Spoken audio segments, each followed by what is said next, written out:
ओम शांति। मेरा नाम मेरी पहचान। यह एक अनूठे ढंग का कार्यक्रम है जिसमें व्यक्ति एक दूसरे से अपनी सोच, अपना व्यक्तित्व, अपना शौक आदि बहुत कुछ शेयर करता है और एक दूसरे से कुछ ग्रहण भी करता है। इस अनूठे कार्यक्रम की संयोजना डॉक्टर मीनू पांडे नयन जी ने की है।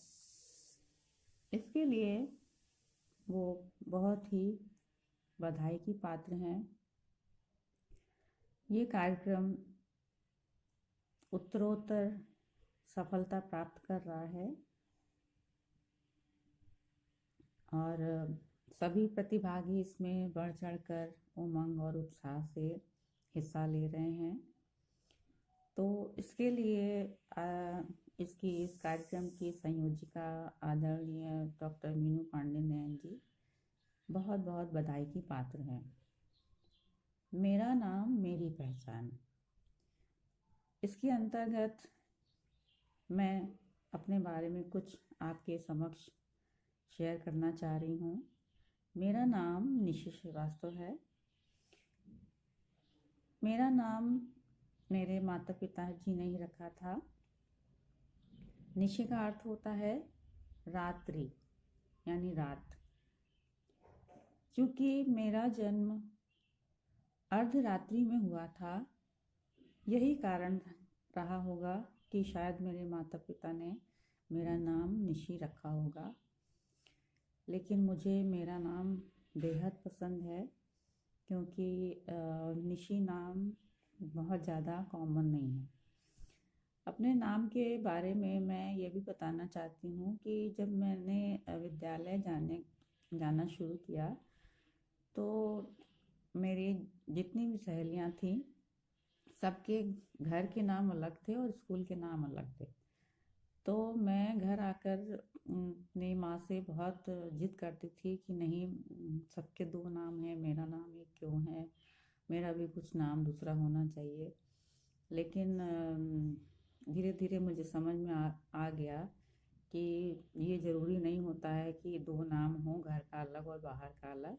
इसलिए मेरा नाम घर का भी यही निशि है और बाहर भी निशि है। मैं सरनेम श्रीवास्तव लिखती हूँ।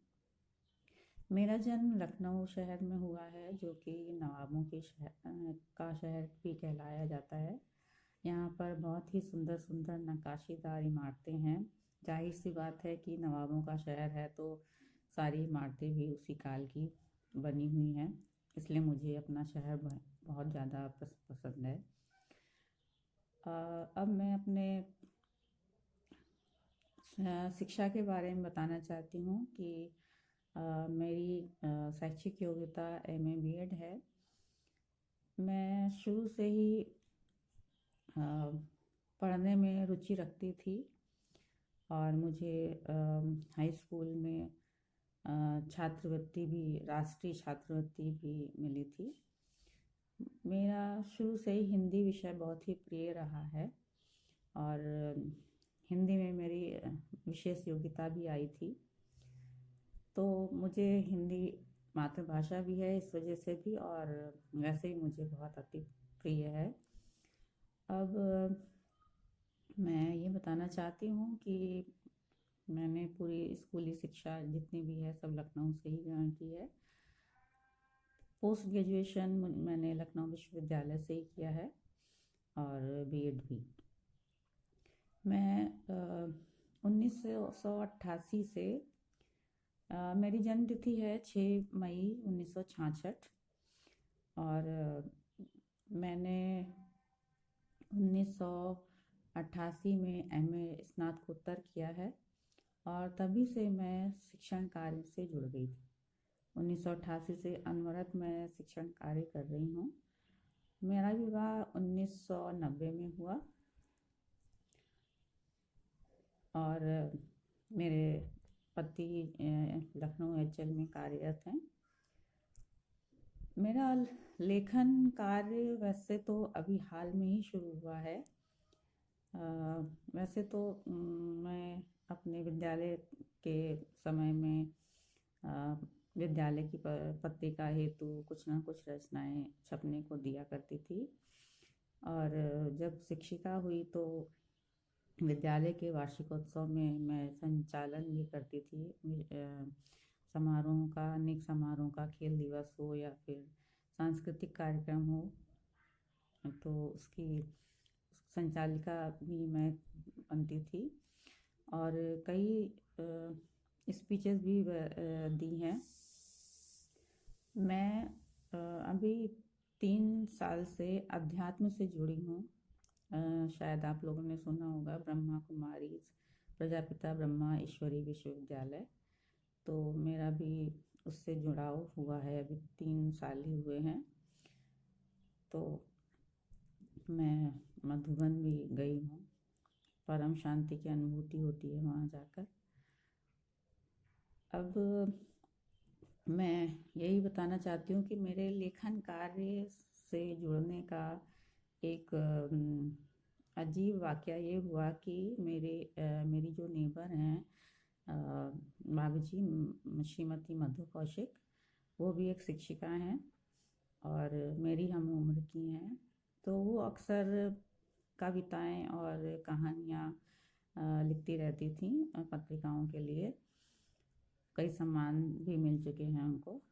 तो वो जब अपनी रचनाएं लिखती थी तो मुझे देती थी कि भाभी जी आप इसको एक बार देख लीजिए, अगर कुछ कमी हो तो मुझे बताइए, मात्राओं की गलती हो तो बता दीजिए, या फिर कुछ और ऐड करना हो तो बता दीजिए। तो इस तरह वो मुझे देती थी और मैं उनको पढ़ के वापस करती थी। कभी कभी कुछ सलाह भी दे देती थी। लेकिन मैंने कभी सोचा ही नहीं था कि मैं लेखन कार्य से कभी जुड़ पाऊँगी, क्योंकि मुझे लगता था कि जो लोग ये सब कहानी, कविता, दोहे और ये सब लिखते हैं, आलेख वगैरह, तो उनके पास कहाँ से भाव आते होंगे, कहाँ से विचार आते होंगे, कहाँ से उसकी उसके लिए विषय वस्तु कहाँ से मिलती होगी, कैसे सोच लेते हैं वो सब कि मुझे ये लिखना है, ये विषय वस्तु होनी चाहिए और इस पर मुझे मैं लिख सकती हूँ। तो मैं खाली सोचती रहती थी और मतलब कभी भी नहीं सोचा था कि मैं लेखन कार्य से जुड़ पाऊँगी। तो अभी जब मैंने ये लॉकडाउन जब से हुआ, तब से घर पे रहकर घर पर ही रहना हुआ। तो भाभी जी की प्रेरणा से ही, मेरी जो नेबर हैं, तो उन्होंने मुझे एक संस्था से जुड़वाया। तो उसमें एक शब्द दिया जाता था और उस पर कविता लिखनी होती थी। तो मैंने भी पहला प्रयास किया। शब्द था सैनिक और मैंने सैनिक पर कविता लिखी और साहित्य संस्था को भेजी। वहाँ से मुझे बहुत सराहना मिली। तो सराहना मिलने के बाद मुझे ऐसा लगा, क्या मैं भी लिख सकती हूँ। तो तब से मैंने लेखन कार्य शुरू किया और अभी लॉकडाउन के दौरान अनेक साहित्यिक संस्थाओं से जुड़ गई हूँ। करीब 10-12 संस्थाएं तो हैं जो जिससे मैं जुड़ी हूँ। और अब तो मुझे इतना भी टाइम नहीं मिलता कि मैं सारी रचनाएं सबकी पढूं और उस पर कुछ कमेंट करूं।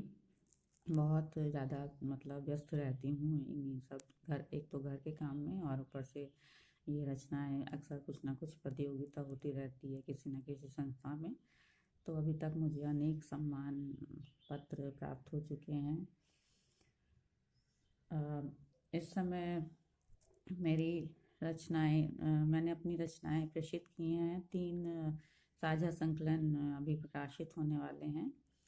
तो उसमें मैंने अपनी रचनाएं भेजी हैं, प्रकाशाधीन हैं। वो नए साल तक शायद वो प्राप्त हो जाए मुझे संकलन। तो ये यही था मेरा परिचय। और मेरा शौक़ जो है वो घूमना, बाहर मतलब भारत भारत की का भ्रमण करना। और मैं चारों तरफ भारत के उत्तर, दक्षिण और पूरब शायद नहीं गई हूँ। तो भारत भ्रमण भी किया है मैंने अपने पिताजी की सर्विस के दौरान।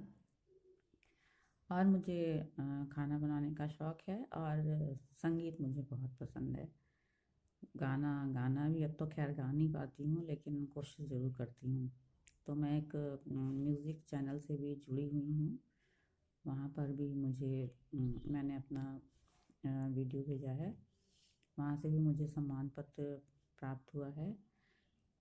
और मेरा जीवन का ध्येय यही है कि सादा जीवन उच्च विचार। और मुझे संघर्ष करना बहुत पसंद है। मुझे सरलता से जो चीज़ प्राप्त हो जाती है उसमें मुझे मज़ा नहीं आता। तो मेरा मानना ये है कि संघर्ष से जो जीता जाए वही असली ज़िंदगी है।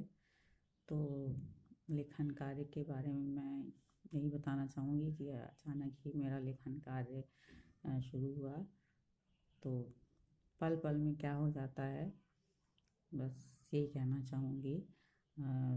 ज़िंदगी का सफ़र है ये कैसा सफ़र, कोई समझा नहीं, कोई जाना नहीं। ओम शांति।